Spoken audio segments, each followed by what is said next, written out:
Hello दोस्तों, आप लोगों का हमारे चैनल पर स्वागत है। चलिए सोमवारी कथा स्टार्ट करते हैं।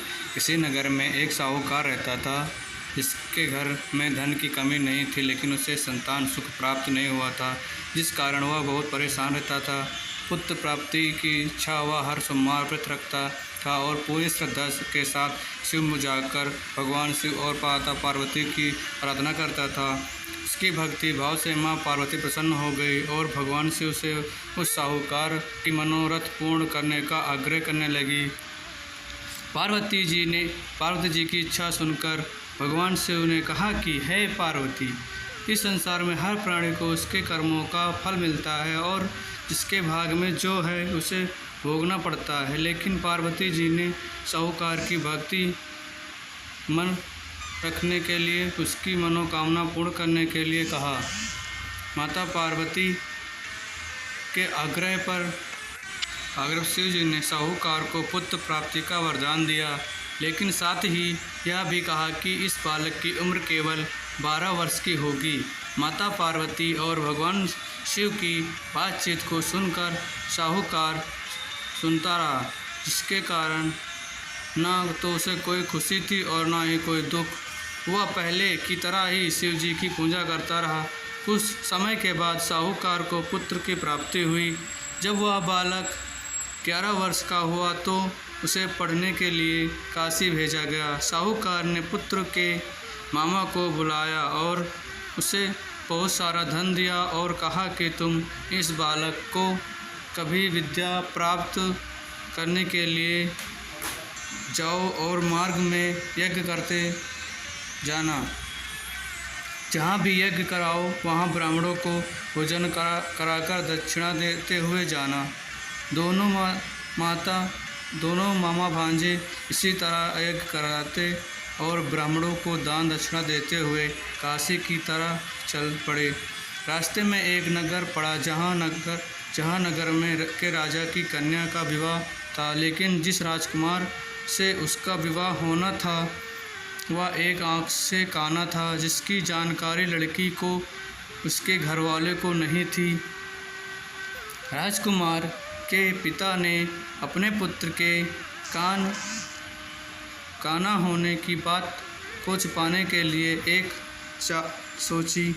साहूकार के पुत्र को देखकर उसने सोचा कि क्यों ना इस लड़के को ही दूल्हा बनाकर राजकुमारी से विवाह करा दिया जाए। विवाह के बाद इसको धन देकर विदा कर दूंगा और राजकुमारी को अपने नगर ले आऊँगा। उसने लड़के को दूल्हे के वस्त्र पहनाकर राजकुमारी से उसका विवाह करा दिया, लेकिन साहूकार का पुत्र ईमानदार था।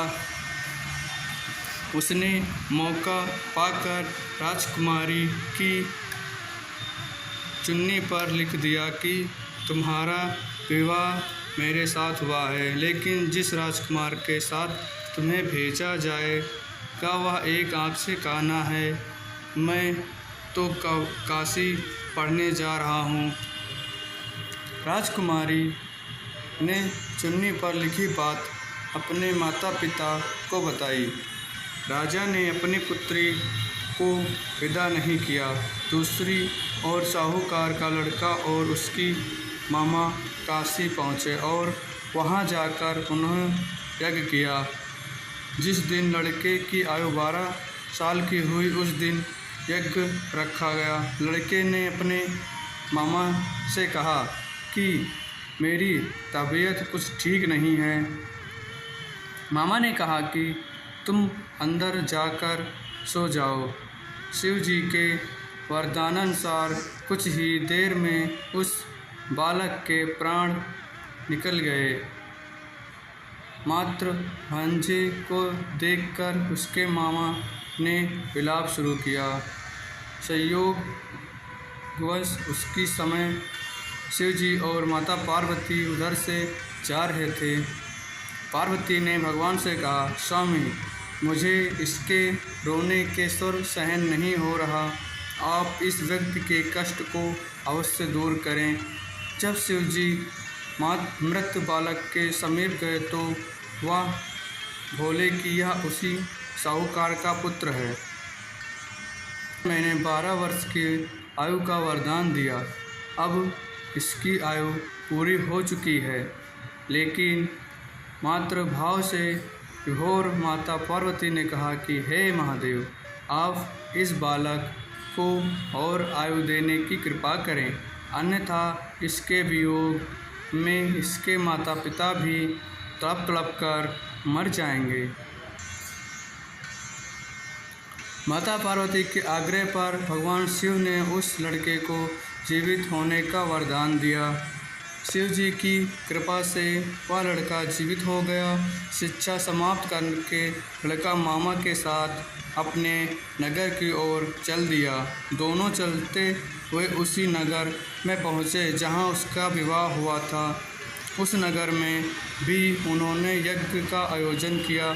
उस लड़के के ससुर ने उसे पहचान लिया और महल में ले जाकर उसकी खातिरदारी की और अपनी पुत्री को विदा किया। इधर साहूकार और उसकी पत्नी भूखे प्यासे रहकर बेटे के आने की प्रतीक्षा कर रहे थे। दोनों ने प्रण लिया था कि यदि उन्हें अपने बेटे की मृत्यु का समाचार मिला तो वह अपने सारे शरीर त्याग देंगे, परंतु अपने बेटे के जीवित होने की बात सुनकर वह बेहद प्रसन्न हुए। उसी रात भगवान शिव ने व्यापारी के सपने में आकर कहा, मैं तेरे सोमवार के व्रत करने और व्रत कथा सुनने से प्रसन्न होकर तेरे पुत्र को लंबी आयु प्रदान कर रहा हूँ। इसी प्रकार जो कोई सोमवार व्रत करता है या कथा सुनता है उसके सभी दुख दूर हो जाते हैं। कथा अच्छा लगी हो तो वीडियो को सब्सक्राइब, लाइक, शेयर, कमेंट करें।